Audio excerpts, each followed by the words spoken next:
Judging dapat daw baguhin. Looney napabilib ng gusto ng isang rookie. Alamin natin ang mga yan, so tara. Ahon 12 na mangyari ang Slack 1 vs Plaridel. Sa live nanalo si Slack 1 pero nang pag-upload ng laban nila, binaliktad ni Enigma pagkapanalo ni Slack at binigay ito kay Plaridel. Bagamat nakuha daw ni Slack 1 ang first 2 rounds, nag-choke naman siya sa round 3. Kaya sa pagkakataon na ito ay deserve ni Plaridel makuha ang panalo. Makakita talaga kayo ng bias 3-2 maging ay para kay Slack 1. Sabi nila eh. Narinig nyo na yung judge's decision, announcement sa battle mismo. At maaring maging controversial to. At unang beses ko to gagawin. Maraming magtataka siguro bakit ngayon ko lang to ginamit o in-exercise yung otoridad para gawin nito. At posibleng maging problematiko rin siya habang tumatagal ang liga. Pero tingin ko ito ang isa sa pinaka maganda at bihirang pagkakataon para gamitin tong otoridad ko. Malamang narinig nyo yung announcement kanina kung sino nanalo. Nanalo daw si Slack 1. First time flip top history. Kailangan ko talagang i-veto yung judge's decision dito. Simple lang naman. Napakalupit ng laban. Huwag niyong sisihin si Slack 1 dito, wala siyang kinalaman talaga dito. Huwag niyo ring sisihin ng mga judges. At syempre, yun yung pananaw nila. At kaya namin hindi ginagawa to dati pa. Syempre, gusto namin panindigan yung judges decision. Pero tong battle na to, bilang hindi naman siya tournament battle, hindi siya high stakes battle kung tuusin.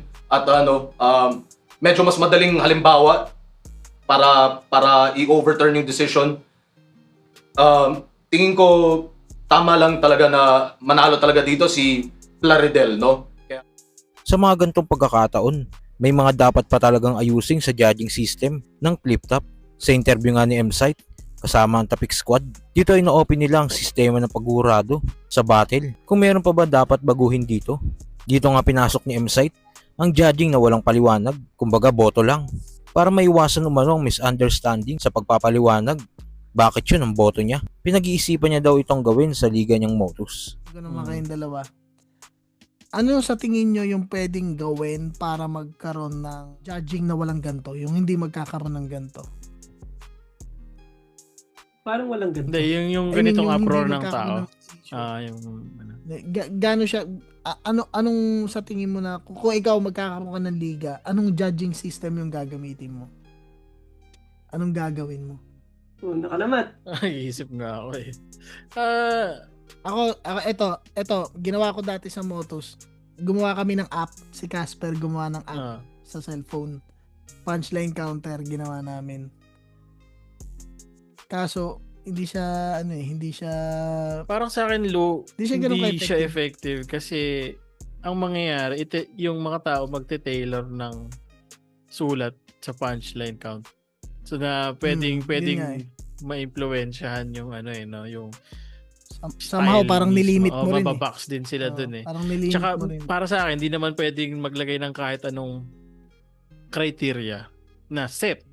Kasi ganun din yung mangyayari. Kasi ganyan. Kayo, ang tanong ko, Anong pwede? paanong gagawin sa judging? For example, bigyan ko kayo example.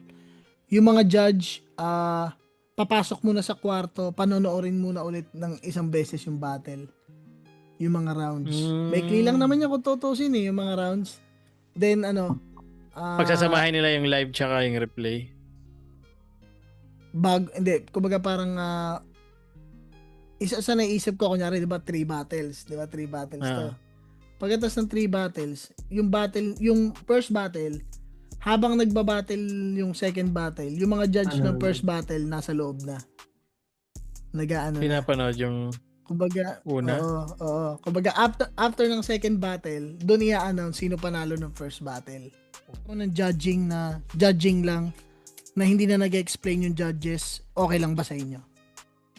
Well, nakapanood na ako ng walang explanation masyado sa lumang Flip Top. Kaya ba? Sa KOTD. Alam ko wala. Parang Walang tsaka explanation. parang May nung boto unang lang. Flip Top, nung mga una-unang live, nakikita ko, nagsasabi lang din sila ng pangalan eh. Mm. So, Kumbaga, kunwari, sasabihin, hindi, kunyari ito. May naisip kasi akong gawin eh. May naisip akong gawin sa Ah. Motus. Sa live, sasabihin ko kung sino yung mga judge. Sasabihin Ah. ko. Pero yung boto nila, kunyari, let's say, 3-2, 4-1, magingay para kay ganun. Tapos na. Hindi na nila kailangan mag-explain. Hindi na rin kailangan sabihin ng mga judges kung sino yung, Pwede. parang who's who. Sino yung bumoto kay ganito. Sino yung sa tingin mo ba nakaka-apekto yun sa inyo? Sa mga viewers? Siguro dahil sanay lang na makarinig, magkakaroon ng adjustment period. Kahit ano naman baguhin mo, magkakaroon ng adjustment period. Pero, papasok din yung less less mistakes eh. Isipin mo kung hindi na nag-explain sila Kailan, sila MP3. Hindi naman sila hanapan ng butas na ba't ka nag-expect? Bakit mo hindi Yun nga mo eh. alam kung sino yung nauna, di ba? Ayun nga yung naisip ko sa naisip kong gawin. Isa yun sa mga naisip Pero may ko. tulong din siguro yung explanation. Kasi Sa kabilang balita naman, nireview nga ni Looney at Shay ang labang Dave Denver versus Supremo na ginanap sa liga ng Flip Top. At dito kitang-kita na napabilib ng gusto si Looney at Shay kay Dave Denver. Sa mga hindi nakakakilala kay Dave Denver, champion siya ng One Up Tournament 2022 na mula sa liga ng FRBL. 9-0 ang champion Dave Denver! Kaya ganoon na lang napabilib ni Dave Denver si Looney at Shay dahil babad din talaga ito sa pagbabattle. Sa ilalim ng poster, yung gigil di nawala. Gutom mas lumala. At kahit wala pa to sa main, yung bit-bit ko pambulaga. Putang ina, lakas nun, boy. Ganda nun. Yung bit-bit, palaging wordplay. O creative sa bawat bato na parang galing Stone Age. Galing nun, tangina. Palagi, ako lock and loaded. Patay sa shot itong kamote, marilaki road rage. Galing. Corny mo, Repa. Ang lambot mo nga tignan at pangalan mo, Pre Suprema. Mga content ko entrada, flawless at rekta. Bubugbugin ko to sa harapan ng mga judge hanggang mawala ka sa korte, Suprema. Oh my God. Di mo ko kaya sa letra. What the fuck? Ka sa akin kadara. Ang galing, ginawa niya muna siyang Suprema. Bago niya, Para magawa niya yung Korte Suprema. Ko kaya sa letra.